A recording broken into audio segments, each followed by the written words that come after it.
Ano ang nangyayari sa politika ng Pilipinas? Si Sara Duterte, ang ating Vice Presidente, ay tila bumangon mula sa hukay. Ilang buwan na ang nakaraan, parang huli na ang lahat para sa kanya.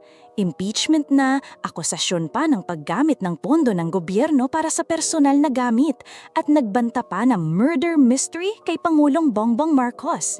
Kung nandyan ka sa audience, siguradong nag-iisip ka, bakit ganyan ang drama sa ating gobyerno? Kung siya ay mapatunayang nagkasala, baka magka-political vacation siya sa labas ng politics. Pero hindi lang yan, sapagkat habang ang kanyang ama, si Rodrigo Duterte, ay inaakusahan ng International Criminal Court ng mga krimen laban sa sangkatauhan sa kanyang madugong war on drugs, parang nagpatuloy ang serye. Ngayon, ang Duterte Dynasty nagsasaya pa rin sa kanilang soap opera. Kaya abangan na lang ang susunod na kabanata sa 2028. Si Sara ang nag-iisang dida na maaaring bumanik mula sa limot. Kaya mga kababayan, heto tayo at naghihintay sa twist sa dulo ng seryeng ito.